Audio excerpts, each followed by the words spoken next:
Have you ever tried to create a new habit or to break a not so good or not so healthy habit? Have you concluded that it's just a matter of discipline or willpower, and you just don't have the willpower? Well, I'm going to be talking about this today. I'm Karin from Karinyogalife. I'm a certified yoga instructor based in Kingston, Jamaica. So if you've ever tried to break a habit or create a new one, you've probably thought about this a lot. You've probably thought to yourself, well, I'm just not disciplined enough to do this, or I just don't have the willpower. But studies have shown that people actually underestimate the power of habits in their lives. And it's really not a matter of your willpower, or it's not a matter of self-discipline when it comes to creating new habits. And of course, I'm talking about creating new healthy habits in our life. So there was a study done that looked at coffee drinkers and what coffee drinkers thought motivated their coffee habit. So most coffee drinkers, like myself, think that it is mainly because of the power or the ability of the caffeine to wake us up in the morning. That's why we routinely drink our coffee. But when this study was done, what it showed is that despite the fact that, yes, of course, we do drink more coffee when we're more tired, it really is a matter of habit. It is the habit of getting up, making our coffee, drinking our coffee that actually drives or reinforces this daily coffee drinking much more so than the actual desire to have the caffeine stimulate us.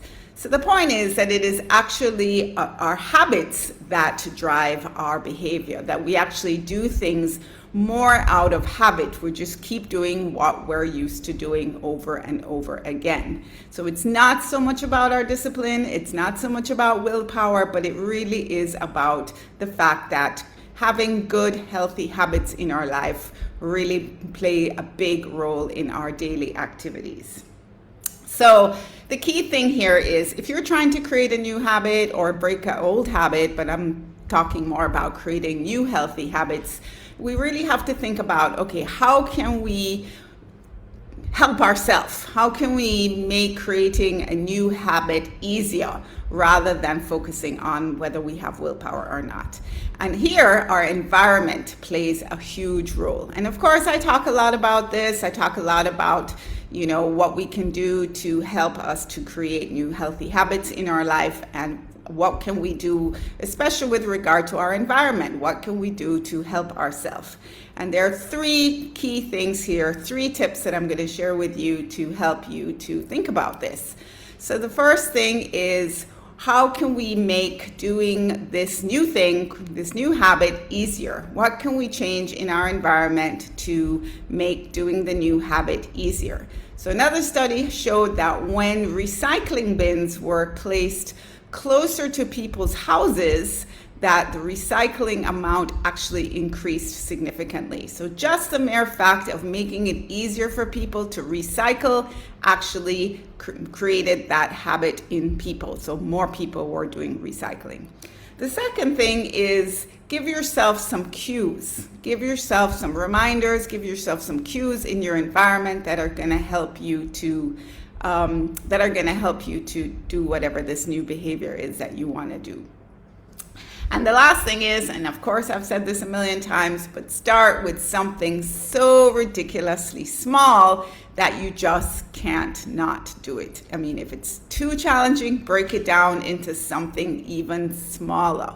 So I've suggested to some of my clients who want to try and exercise, even if it is just putting on their shoes and walking to their front door, walking out for 10 seconds and coming back. Just keep doing that. Put on your shoes, walk to the front door and come back. Just that process of creating a habit of putting on your shoes, walking to the front door and coming back in, even if you don't really walk any at all, just keep doing that and get used to doing that. And then once you're used to doing that, you're going to add on maybe a minute, 2 minutes, 5 minutes of additional walking time. And so what the point is that you're really trying to just reinforce into your body.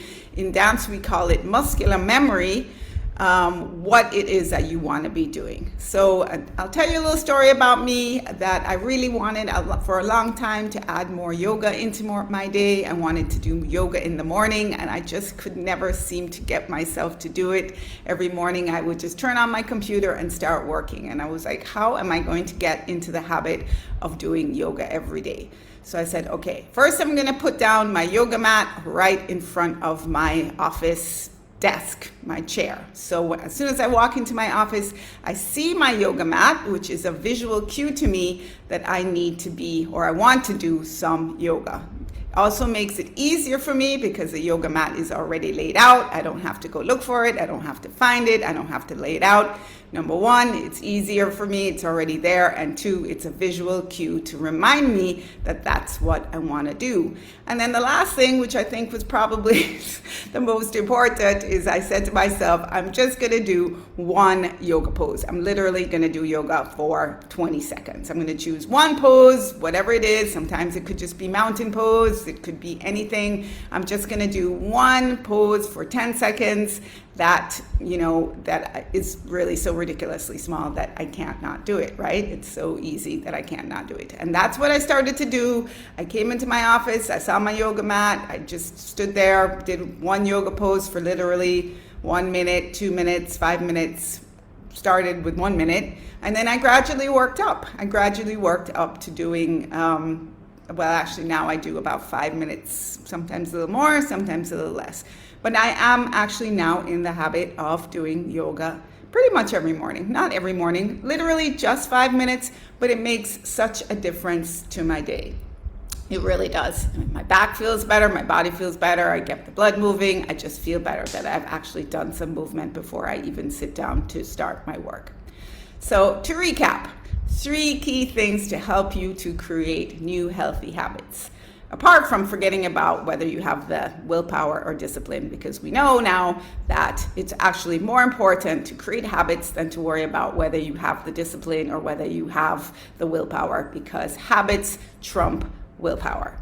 So the 3 things are: make it easy for yourself, or make it easier, as easy as you possibly can make whatever it is. So that could mean, throwing out the junk food, just bringing in a whole bunch of yummy, healthy food that you like into your house. Anyway, that's a whole nother subject, talking about food. So number 1, make it easier for yourself. Number 2, give yourself visual cues, something to remind you that this is what you want to do at this time. And then lastly, make it so simple, make it easy for yourself. Make it so ridiculously easy and short that you can't not do it. So those are 3 tips that I wanted to share with you today. Now, of course, there are many, many, many other ways, many other things that we could do to help us to create healthy habits. I've talked about this before, but as I said, I like to keep things simple and short. So to help you, I actually have a wellness checklist, which gives you a list of healthy habits that you can choose from every day. That if you want to just choose one thing from my list of healthy habits, you can download my wellness checklist. It's free. It's a freebie for you that you can put up somewhere where you'll see it, on your fridge, on your mirror in your bathroom, on your computer. And it will just remind you to choose one thing every day, or as much as you can, to do to add some wellness to your day. So I hope you download my wellness checklist. I hope you find it useful. I would love to know if you do, so please let me know. And that is what I wanted to share today. So I hope you found that interesting. I certainly did.